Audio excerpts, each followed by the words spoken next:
Now, this morning, Iran launched around 100 drones at Israel. The Israeli military say it did intercept those drones. And we've also heard from the Reuters news agency that all the pilots involved in Friday's strike have returned safely home.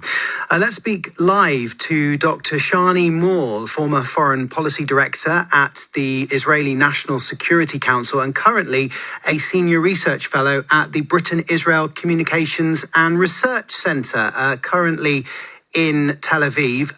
Dr. Mor, how much of a surprise was this action overnight, and how much planning would this have taken? The particular operation, which was really a combined operation with several arms, would have taken years of planning. I mean, more than a decade of planning, getting the Air Force capacities that were necessary there, and even the special Mossad operation, which is very unusually being discussed in the media, even just in the last couple hours. I suspect that's an indication that anybody who might have been involved is no longer in any place where they could be in danger. I don't know. But all aspects of that would have taken years and years of preparation. Just the intelligence gathering for the sites and the preparation of munitions is an enormous effort. How much of a surprise would it have been to the Israeli public that the government did this?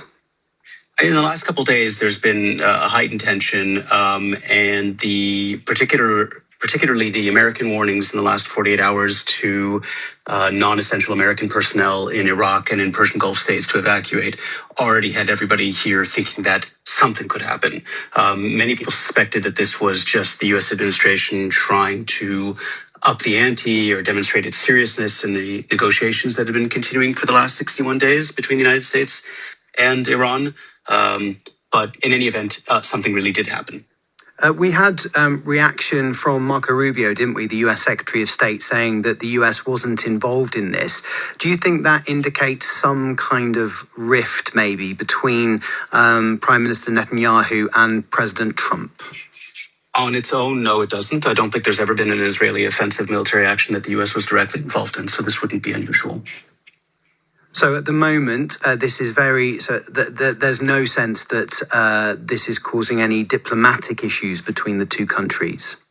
That's hard for me to assess. Certainly the U.S. Seemed very determined in the last 60 days to try to reach a diplomatic agreement with Iran. There wasn't any real overlap between the American position and the Iranian position that would have led to a diplomatic breakthrough. But the Trump administration, publicly at least, expressed a very strong preference for arriving at an agreement and not taking American military action, and also seemed publicly to take a dim view of the possibility of Israeli military action.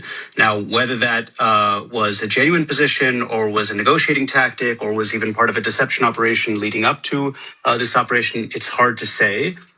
Historically, Israeli offensive action is sometimes known about in Washington, but usually only immediately preceding it.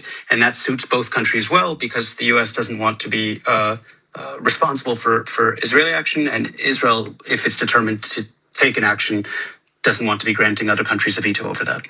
What's the Prime Minister been saying about this operation last night? He put out a recorded statement earlier this morning in which he alluded to some dramatic actions that the Iranians were taking in recent days that would have put them very close to a breakout point in their nuclear weapons program as the reason for needing to take this action. That could certainly be true, or that could certainly be a part of it. I would point to two other things in the context. One, of course, is, like we said, the U.S.-Iranian negotiation. President Trump had laid out a 60-day deadline. I think last night was day 61. And operationally, I mean, not that this is the most important thing, but one of the impressive parts of this morning's operation involved the whole feint of drones coming out of shipping containers. That already happened in Russia just a few weeks ago. It's possible that there was a pressure in Israeli decision makers to carry out this action before there was too much suspicion about this manner of operation that had just appeared to succeed so well for the Ukrainians. I don't think that was decisive or pivotal, but I think that in a diplomatic context we're certainly there. In terms of any rush to break out and weaponize, that would be based on intelligence assessments, and it was part of the prime minister's statement this morning, but that wasn't anything that was in the public domain well known until today. On the ground in Tel Aviv, am I right in thinking that you were told to be near to shelters? That's right. We were all woken up by a siren at 3 a.m. and several alerts from the Home Front Command. In the last few hours, there was an Iranian attack that was attempted involving about 100 drones.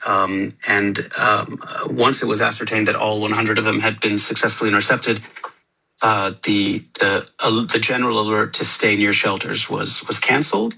But the situation here is still one where schools are closed, traffic is extremely light, and everybody is expecting something to be happening in the next few days. And finally, obviously, you heard Sarah Jones, our industry minister, saying that Britain was urging restraint, and we had Sir Keir Starmer, the Prime Minister, calling for calm as well as other leaders around the world. How do you think the Israeli government may hear those messages coming from allies such as the UK to avoid escalation here?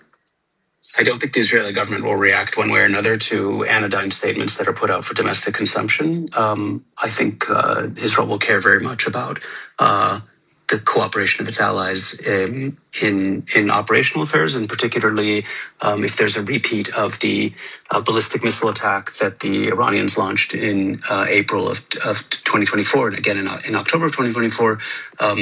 Israel will be very keen to see that it has the cooperation of friendly air forces in intercepting that attack. Dr. Shany Mor, thank you very much for joining us live on LBC News. Thank you for having me. That is Dr. Shany Mor, Senior Research Fellow at the Britain-Israel Communications and Research Centre.